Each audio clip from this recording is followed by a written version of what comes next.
Okay, this matters. Please pay attention. For the first time ever at the G7, AI CEOs, they were not on the sidelines. They were in the room with presidents and prime ministers, being treated less like corporate executives and more like global power players, more like heads of state.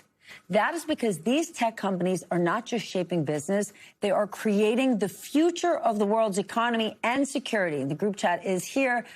Ron, what does that say about who's really in charge and where the power really lies, right? Again, we just talked about it during commercial.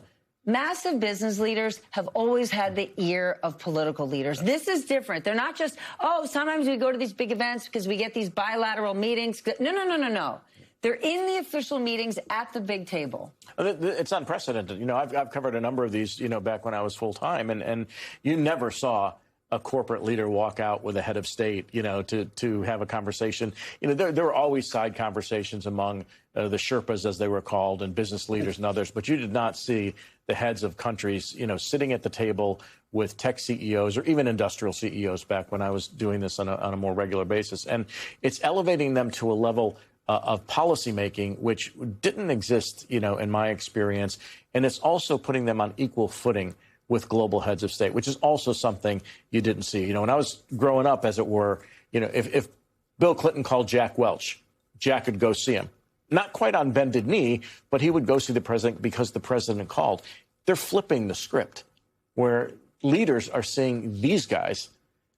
It's really unprecedented in so many ways. And it's also a little scary because the way in which they are concentrating power to their own ends is vastly different from what we've seen from other business leaders in the past. Charles? Yeah, I was going to describe this as alarming, but having heard that, I think I'm going to move it up to terrifying. No, but it's an acknowledgement, obviously, that maybe the next great transformations will not be done by nation states, not by politicians, but through this technology, this wave that is coming at us in a way that we just are not prepared for, that we don't understand.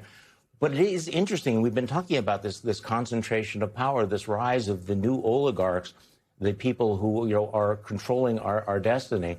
And that is a very, very big deal. The fact that they would be treated as heads of state, indicating that we are headed toward a new global order that we can't really even imagine at this point.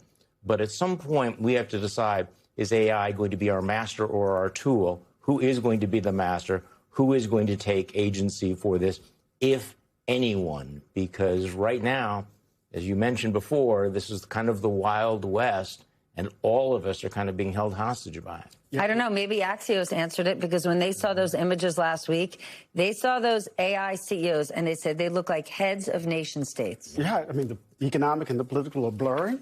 We widen the aperture. We have to ask some broader questions about democracy. How are these folk held to account? What's the level of transparency here?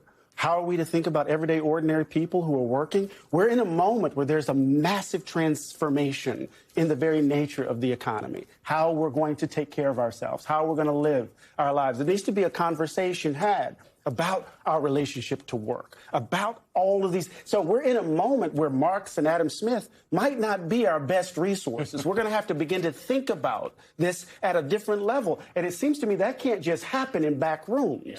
Everyday, ordinary people are going to have to engage in a conversation about what will my life look like? What will the life of my children and my children's children look like with these folk in back rooms making deals? Since you're bringing up ancient economists, there was one Thorstein Veblen who talked about going up the ladder, but then always falling back down. And this is what we're in danger of seeing right now. And we're also... Why? Because you can only go so far with a limited set of skills. When you have Dario Amodei from Anthropic saying that 50% of mid-level jobs are going to be destroyed, and we're going to have an unemployment rate of 10 to 20%, you wonder at what, you know, to what aim is all this being done? Is it to the benefit of the working population? You know, you go back to the, and you can say what you want about Henry Ford's personal beliefs and characteristics. He and Milton Hershey both knew that you paid your employees enough to afford the products that they were making, and you built community, and you created an environment in which it wasn't fully shared prosperity. They were very wealthy men, but it was certainly leveling the playing field in some way or shape or form. This is disrupting the playing field in ways we've never seen before. If there are claims about job destruction and human obsolescence are actually true. And, you know, we have a political class that cannot figure out how to solve the problem of algae.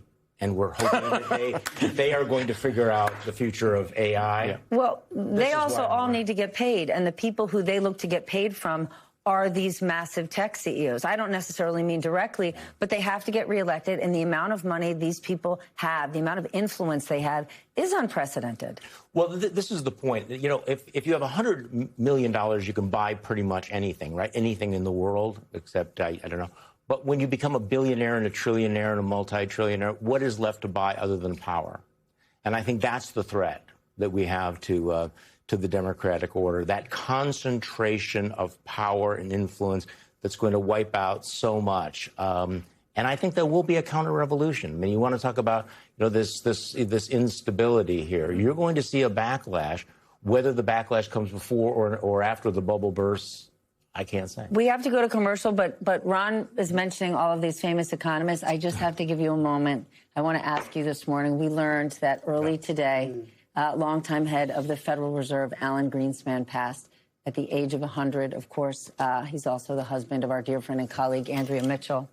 What an impact he had on the United States, on our economy, on the Fed.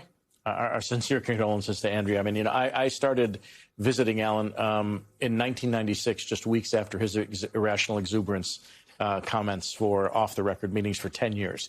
And, you know, I think what people didn't understand, in addition to, you know, sometimes his commentary before Congress, but he was a brilliant economist. He had a wry sense of humor that few ever got to see. And he also, you know, was extremely patient and generous with his time. I mean, I must have gone down 3 or 4 times a year to have him explain what was going on at the Federal Reserve. There were certain you just couldn't understand? No, yeah, for the most part, yeah, I couldn't understand. But I mean, he was extraordinarily generous, and he was honestly an extremely good man. And I think he reshaped the Federal Reserve in ways that may start to be unwound with this new administration. He was the first, beyond Paul Volcker, who began to open up the Fed and allow for greater transparency for us to understand and anticipate what the Fed was going to do. If those changes get rolled back, I think it'll be to the detriment not just of markets, but to individuals as well.